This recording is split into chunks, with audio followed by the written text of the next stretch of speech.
Olá, bom dia para você. Seja bem-vindo a essa edição. Nós estamos ao vivo, agora 8 horas 31 minutos pelo horário de Brasília. Já começo te lembrando que hoje é aquele dia que eu costumo dizer que tem um ar mais leve, sexta-feira. Mas estamos cheios de notícias para compartilhar com você. Então vamos juntos conferir os assuntos que estão em destaque no Brasil e no mundo nesse 22 de dezembro. Vamos ao nosso cardápio de notícias. Verão começa com expectativa de temperaturas acima da média. Dessa vez, o El Niño, que dá o tom da estação mais quente do ano. Comissão aprova orçamento com meta de déficit zero e mais verba para emendas e fundo eleitoral. Congresso do Equador aprova que militares apoiem a luta contra o narcotráfico. E trazemos também um alerta nesse fim de ano. De cada 10 praias, apenas 2 estão próprias para banho aqui no Brasil. A gente te conta tudo isso e muito mais a partir de agora. Seja muito bem-vindo. E o verão já começou e a estação mais quente do ano promete trazer novos recordes de temperatura e também registros de aumento no volume de chuvas em várias regiões do país. O El Niño deve reforçar as características da estação mais quente do ano. Vamos ver. O verão chegou nos primeiros 27 minutos desta sexta-feira no Hemisfério Sul. Fortemente influenciado pelo El Niño, o verão em 2024 no Brasil deve provocar mais chuvas no sul do país e tempo seco na região norte, que vai atrasar a recuperação do nível de água dos rios. O calor mais intenso deve atingir o Pará. A chuva aumenta no decorrer da estação em toda a região, mas ficará abaixo da média histórica. O nível dos rios tende a aumentar gradualmente a partir de março. Além disso, o El Niño pode alterar a distribuição da chuva sobre o sudeste e o centro-oeste. No sudeste, janeiro e fevereiro serão marcados por pancadas de chuva frequentes em razão do calor e da alta umidade. As ondas de calor são possíveis principalmente no leste da região. As temperaturas devem ficar acima da média em todo o verão e há possibilidade de ondas de calor. No sudeste e no sul do Brasil, os dias estão mais longos, ou seja, são mais horas de sol para esquentar o ar e manter as temperaturas elevadas. No geral, a previsão para o verão no Brasil é de dias quentes, muitas vezes abafados e com pancadas de chuva frequentes à tarde e à noite, principalmente entre janeiro e fevereiro. A nova estação se estende até o dia 20 de março de 2024. E vamos então para o nosso giro, ver como se comporta o verão nas primeiras horas dessa sexta-feira. Bora dar um passeio por um dos destinos mais populares, um dos lugares preferidos deste Brasil. Vamos para Gramado, no Rio Grande do Sul. Por lá agora, gente, faz 23 graus com esse céu azul. A imagem que a gente vê é da câmera de um famoso hotel que fica no centro da cidade, mas não se deixe enganar, a máxima prevista por lá deve chegar aos 29 graus, lá pelo meio-dia, é claro. Depois a chuva deve chegar com tudo, derrubando as temperaturas. Quem planeja viajar para Gramado para curtir as festas deve se preparar. A expectativa é de sol na parte da manhã e chuva à tarde. O clima deve ficar assim nesses próximos dias até o Natal. A Comissão Mista de Orçamento aprovou o projeto do Orçamento de 2024. O texto ainda tem que ser aprovado no Congresso em uma votação que está marcada para hoje. Pois é, a proposta conta com a meta de déficit zero e mais verba para emendas e também para fundo eleitoral. O orçamento aprovado não traz um valor para o salário mínimo. A proposta do governo contemplava R$ 1.421, mas, com base nas regras definidas em lei, tende a recuar para 1.412, já que a inflação ficou abaixo do estimado anteriormente. Por decreto presidencial, o valor vai ser fixado até o fim do ano. O texto aprovado pela comissão mantém a meta fiscal próxima de zero, conforme propôs a equipe econômica do presidente Lula. Esse objetivo é considerado ousado pelo mercado financeiro, que projeta um rombo de 90 bilhões de reais em 2024. Para que a meta de equilibrar as contas em 2024 seja atingida, o governo busca 168 bilhões de reais em receitas extraordinárias. E uma das medidas vai ser subir o imposto sobre o óleo diesel e o gás de cozinha em janeiro. Mas o orçamento aponta que existe um intervalo de tolerância de cerca de 29 bilhões de reais em relação à meta para as contas públicas, de acordo com o fixado pelo arcabouço fiscal. Uma eventual mudança na meta para prever rombo nas contas em um ano eleitoral ajudaria o governo a minimizar bloqueios de gastos para cumprir o prometido. Em 2024, o fundo eleitoral vai contar com quase 5 bilhões de reais para as eleições municipais, valor igual ao das eleições de 2022. O governo tinha proposto uma dotação menor, de 940 milhões, mas o aumento foi de 4 bilhões de reais. O Programa de Aceleração do Crescimento, o PAC, vai contar com cerca de 55 bilhões de reais em 2024. O valor é 7 bilhões menor do que os 61 bilhões de reais propostos pelo governo. Já o Bolsa Família pode contar com quase 170 bilhões de reais em 2024, que paga benefício mensal de R$ 600 e adicional de R$ 150 por criança de até 6 anos. É o mesmo valor proposto pelo governo. O texto aprovado pela Comissão Mista de Orçamento também prevê cerca de 49 bilhões de reais para as emendas parlamentares, com um aumento de quase 12 bilhões de reais propostos pelo governo federal. O Banco Central do Brasil divulgou nesta quinta-feira o seu relatório trimestral de inflação. Vamos ver esses números. A inflação do Brasil, medida pelo Índice de Preços ao Consumidor Amplo, o IPCA, deve fechar o ano em 4,6%. E a chance de que o índice estoure a meta caiu de 67% para 17%. As informações constam no relatório de inflação do terceiro trimestre, divulgado pelo Banco Central. Definida pelo Conselho Monetário Nacional, a meta de inflação para este ano é de 3,25%. Podendo oscilar entre 1,75% e 4,75%. O relatório cita ainda a decisão do Comitê de Política Monetária de reduzir a taxa básica de juros em 0,50 ponto percentual para 11,75% ao ano e diz que a decisão é compatível com a estratégia de convergência da inflação para ao redor da meta ao longo do horizonte relevante, que inclui o ano de 2024 e o de 2025. O Banco Central também revisou a previsão do Produto Interno Bruto. Aumentou de 2,9% para 3% este ano. Para 2024, a previsão passou de 1,8% para 1,7%. E olha só, o brasileiro nunca buscou tanto por vaga home office quanto em 2023. Pois é, São Paulo, Rio de Janeiro e Minas Gerais são os estados que mais pesquisaram o termo nos últimos 12 meses, isso de acordo com o Google Trends.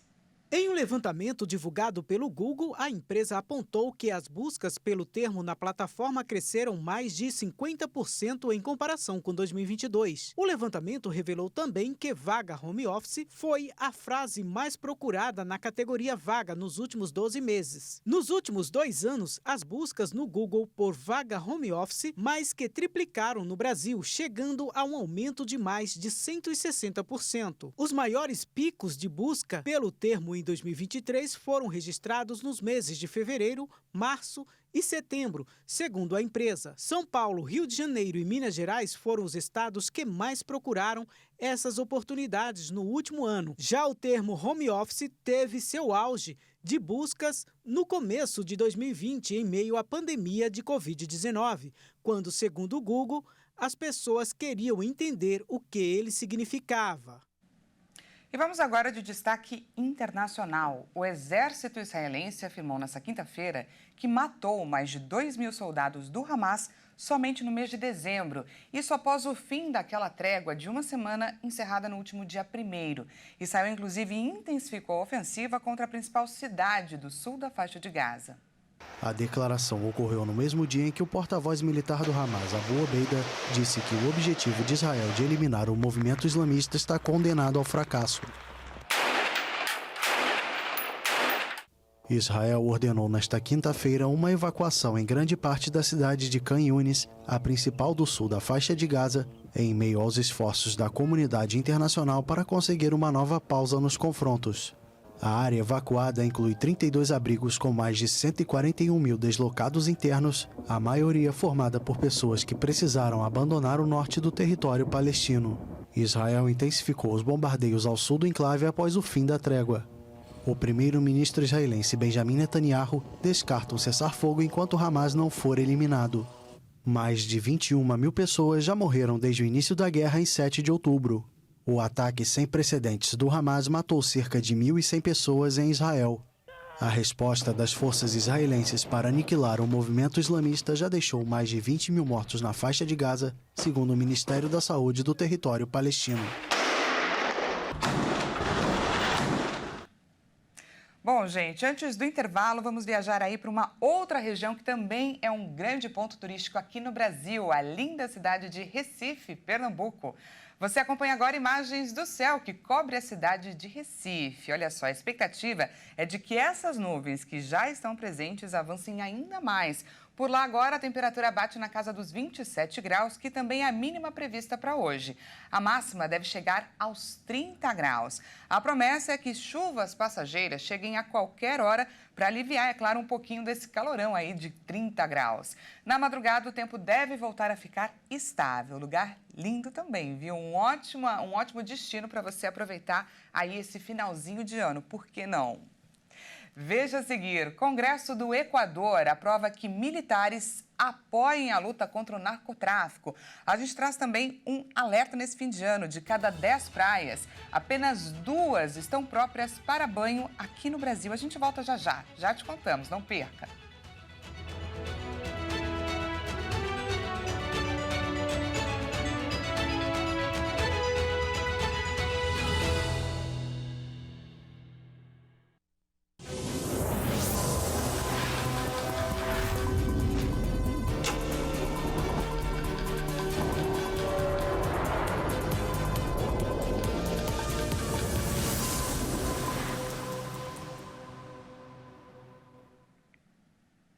Seja bem-vindo mais uma vez, nós estamos de volta e ao vivo, 8 horas e 44 minutos pelo horário de Brasília. Voltamos com mais destaques dessa sexta-feira para você do cenário internacional.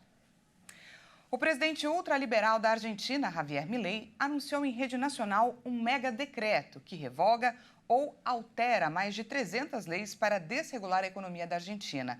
A ideia de Milei é conseguir estabilizar a economia do país e destravar investimentos em alguns dos principais setores. Vamos ver. Sentado no centro de uma mesa na Casa Rosada, rodeado de 9 ministros e outros 3 membros de seu governo, Milei fez uma introdução longa explicando de sua maneira que o Estado e os políticos são a causa dos problemas do país. O vídeo de cerca de 20 minutos, reproduzido em cadeia nacional de rádio e TV na Argentina, iniciou com uma longa descrição dele sobre os fracassos econômicos da Argentina nas últimas décadas. Após a introdução, o atual presidente da Argentina começou a fazer os anúncios do mega decreto. As leis que ele revogou se referem a temas como controles de preços, aluguéis, redes de abastecimento e privatizações de empresas públicas. Estão na lista também planos de saúde, farmacêuticas, vinícolas, agências de turismo e até clubes de futebol. Uma das principais leis citadas por Milei está sendo vista como a mais importante e se trata do setor aduaneiro. Segundo ele, está proibido proibir exportações na Argentina. Com essa jogada, Milei também revogou todas as leis vigentes herdadas do governo passado, que regulam o abastecimento de produtos alimentícios e preços de produtos no comércio. Perto da conclusão de seu discurso, o presidente argentino disse que o anúncio é o primeiro passo para terminar a decadência de décadas do país. Além disso, afirmou que seu governo está fazendo o máximo para tentar diminuir a crise que herdaram. Para isso, sua equipe econômica elaborou um plano de estabilização de choque, ou seja, uma política cambial e monetária que inclua o saneamento do Banco Central. Mas as reações da população após o discurso não foi muito positiva. Minutos depois do término, panelaços foram ouvidos em alguns bairros de Buenos Aires e para as próximas semanas, provavelmente, novos protestos sejam convocados por líderes de programas sociais. E o Congresso do Equador votou a favor de uma reforma constitucional que permite às Forças Armadas apoiar a polícia no combate ao crime organizado. A decisão acontece em meio a uma onda de violência relacionada ao tráfico de drogas. A Assembleia Nacional Unicameral, com 137 assentos, aprovou a reforma parcial ao artigo 158 da Carta Magna, com 125 votos, encarregando os militares a defesa da soberania e integridade territorial e os policiais da ordem pública interna. A modificação deve ser submetida a um referendo popular em um prazo de 45 dias para entrar em vigor. A reforma estabelece que o apoio dos militares se limitará aos crimes de tráfico de drogas, armas e pessoas, lavagem de dinheiro, terrorismo, mineração ilegal, extorsão, intimidação e crime organizado, bem como para manter a ordem no sistema penitenciário. O Equador enfrenta há vários anos a violência ligada ao tráfico de drogas, que disputa o poder nas ruas e nas prisões.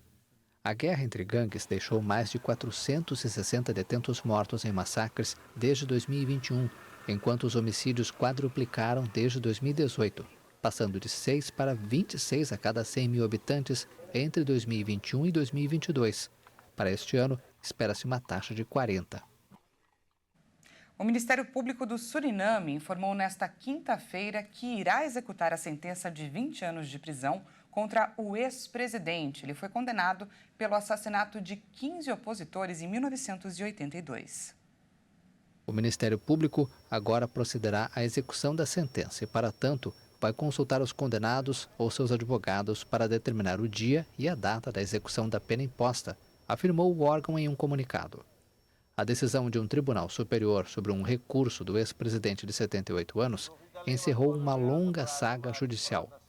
Buters apelou de uma sentença de um tribunal de primeira instância imposta em 2019 pela execução em dezembro de 1982 de advogados, jornalistas, empresários e militares presos, 2 anos após tomar o poder em um golpe de Estado. Autor de 2 golpes em 1980 e 90, Buters foi eleito presidente do Suriname em 2010 e permaneceu no poder até 2020. E a Corte Interamericana de Direitos Humanos definiu como desacato a decisão do Peru de libertar o ex-presidente Alberto Fujimori. A Corte, órgão judicial do sistema interamericano com sede em San José, havia pedido ao Peru que esperasse para executar a ordem de libertação do ex-presidente, até que fosse analisado se a decisão cumpre as condições de suas sentenças anteriores. Fujimori, de 85 anos, que sofre de doenças crônicas, deixou a prisão no mesmo dia em que a Corte Interamericana de Direitos Humanos pediu o adiamento da sua libertação. Fujimori foi solto após uma ordem dada pelo Tribunal Constitucional, que restituiu ao ex-presidente um indulto de 2017 por razões humanitárias. O ex-governante de origem japonesa foi condenado a 25 anos de prisão por crimes contra a humanidade em 2009 e ficou preso por 16 anos. E vamos voltar a olhar aqui para o nosso Brasil, porque nesse final de ano, sexta-feira, muita gente indo viajar, aproveitamos para trazer um alerta. De cada 10 praias aqui no Brasil, apenas 2 estão próprias para banho. O levantamento, realizado pelo jornal Folha de São Paulo, avaliou as praias de Salvador, na Bahia, Rio de Janeiro e também de São Paulo. De acordo com o estudo, também falta espaço para guarda-sóis em praias como a do Farol da Barra, Amaralina, Piatã, Itapuã e Estela Maris. Mas o oásis da balneabilidade, dentre as praias da capital baiana, única limpa durante todas as semanas no ano, está no limite da cidade, seguindo rumo ao norte, a praia de Aleluia. A tarefa de achar uma praia que seja limpa em todas as avaliações feitas no ano não é uma tarefa fácil nas capitais do litoral brasileiro. Ao todo, são 337 pontos de monitoramento da balneabilidade em praias de capitais brasileiras. Deste total, apenas 47 ou 14% foram consideradas boas, ou seja, estiveram limpas o ano todo. Por outro lado, a soma das praias consideradas ruins ou péssimas no cômputo anual chega a 48% do total. Outras 31% foram classificadas como regulares, por estarem próprias em mais da metade das medições. Levando em conta os 1.350 pontos monitorados em todo o litoral brasileiro, os indicadores de balneabilidade indicam um cenário de estabilidade na qualidade das praias em 2023, em relação a anos anteriores. Bom, e por falar em Rio de Janeiro, vamos para o nosso último giro. Te transporto agora para a Praia do Recreio, que é uma das praias que pode sim e deve ser aproveitada pelos turistas neste finalzinho de ano. Como você pode ver, o céu está incrivelmente lindo, azul e sem nenhuma nuvem, completamente limpinho. Ótimo, é claro, para curtir a praia. Por lá agora faz 25 graus e a temperatura ainda vai subir, viu? Deve chegar na casa dos 36, imagine só a sensação térmica. Com a chegada de pancadas de chuva, a gente avisa, previstas para o início da noite, os termômetros devem baixar um pouquinho. Esse, assim, é outro ponto turístico bastante visitado nessa época do ano. A cidade do Rio de Janeiro fica aí cheia de pessoas aproveitando para curtir o calor, as praias paradisíacas e os pontos turísticos. Essa edição fica por aqui. Muito obrigada pela sua companhia. Daqui a pouquinho, Caroline Povoleri chega com mais informações para você às 10 horas da manhã. Eu volto à 1 da tarde com um balanço cheio de notícias da manhã dessa sexta-feira. Até já!